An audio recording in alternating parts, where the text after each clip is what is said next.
Hello, Happy New Year to everyone. Una muna, magiging biased ako, but I'd like to congratulate my anak-anakan. Dalawa ang anak-anakan ko dito, si Frost and of course si Ren. Si Frost muna, kasi not everybody knows na he is the son of Lara Morena. Pinsan, first cousin siya ni na Angela Morena, at saka Steph, at saka si Micaela Arasati kasi yun eh. At si Frost. How does it feel being part of this new series ng Vivo One? Hello, Bon. It's good to see you. It's been a while since I've seen you. Likewise. Yeah, it feels good. It feels great to do a Wattpad that's stepping in a different direction. Especially with this ensemble of cast. Ang dami namin. And everybody is giving their A game. Everybody's on their A game right now. And you can't help but feel parang nakakaawa eh. You know, like there's always that pressure na 200 plus million reads. But when you think about the effort that everybody's putting in, you know, our confidence matches that level of pressure, if not bigger. So it's really exciting and it's a huge blessing. It always will be. Thank you. Thank you, Paul. Kay Direk, bali tuhog-tuhog lang muna to, Pibsa.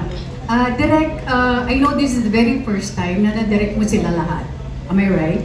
Yes, yes. So, anong discoveries? I mean, you know, especially directing them, iba-ibang henerasyon, at the same time, kakaibang tema. Nakasama ko pa lang sila actually sa workshops, ganon, sa StoryCon. Siguro napansin ko, syempre ako millennial, most of them are Gen Zs. Millennial din ba si Joseph? Ayun.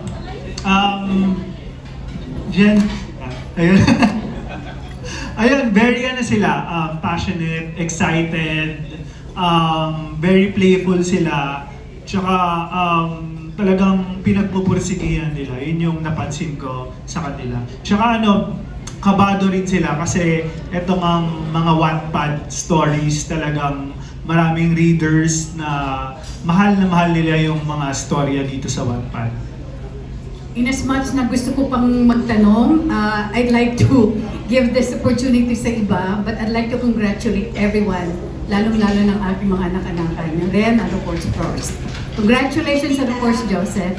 Thank you. Thank you. And congratulations and best wishes sa ating host. Thank you. Malapit na yan. Thank you po. Thank you so much. Kayo naman, moving on to Kate Adahar from Random Republica. Hi, good evening. My first question is for Joseph. Before I remember, parang kung i-describe ng co-star, grabe yung pag-seryoso mo sa pag-aral ng character mo, nagno-notes ka pa. Ganun din ba yung atake mo dito? Yeah, actually. Syempre mas malalim yung pag-aaral ko dito since, you know, I'm portraying a very delicate character. It's the second time that I've been reading the book.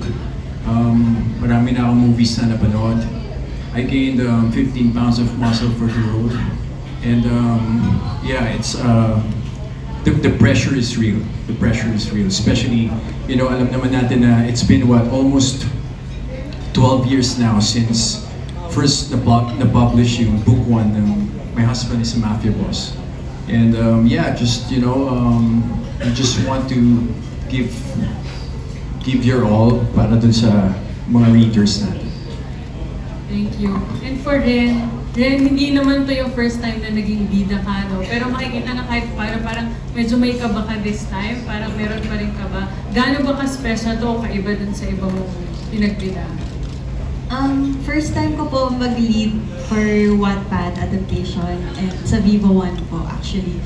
Pero masasabi ko, kahit po medyo may mga nagawa na rin po ako before na nakapagbida po tayo and kasama po tayo sa main characters. masasabi ko po talaga na ito yung pinaka-special para sa akin.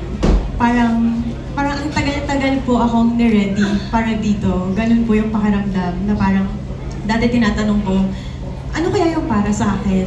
Kailan kaya darating yung para sa akin? Parang lahat ng tao, parang yun yung sinasabi, bakit hindi nabibigyan, ganyan. So parang, I think ito po yun. Ito yung, kaya siya special. Kasi parang hindi lang ako yung may gusto. Parang ang dami-daming gustong mag-support na maabot ko yun, na malagay ako dun. So I think answered prayer po talaga. Answered prayer po talaga ang My Husband is a Mafia Boss para sa akin. Congratulations. Okay, maraming salamat po. Ngayon naman from the Philippine Star, we have Dolly Ann Carvajal. You know, for the supporting cast, what's your favorite mafia movie, and how did this series change the way you look at mafia? Great question. All right, let's start with Frost over there para fair tayo. So what's your favorite mafia movie and how did this story change what you think about the mafia? All right. The first mafia movie I ever watched was Godfather. But my favorite, Goodfellas. I love Goodfellas. I love it's a cautionary tale, but who cares? He lived a cool life. But the way this Wattpire, this project we're doing changed the way I viewed was that it's one of a kind. You would never expect that in the world of mafia, where there's killing, extortion, I can say that, right? Drugs. There comes across this girl, Amy, who ventures into something like that, and you wonder, how the hell is she gonna survive? And I think that premise is what makes this Wattpad stand out. So. Interesting.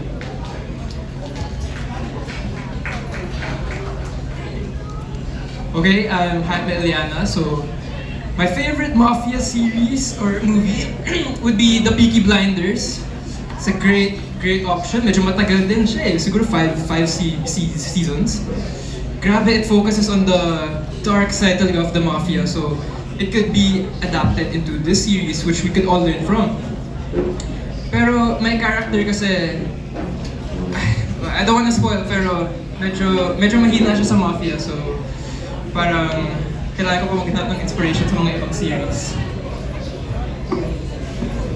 Hello everyone, ako nga pala ulit si Dan. And my favorite movie, alam niyo ba yung The Good, The Evil, and The Cop? It's a K-drama na mafia. Kung hindi niyo alam, panoorin. About siya sa mafia and talagang sobrang namulat ako sa movie na yun. Sobrang ganda niya. And at the same time, yung pinaka-importante sa mafia movies, yung mga backstory kung bakit sila naging ganun. So that, same lang sila ng mafia boss nito. Marami kayong aabangan at medyo matatouch kayo sa every backstory namin lahat. Yun lang po. All right, how about Sarah on this side?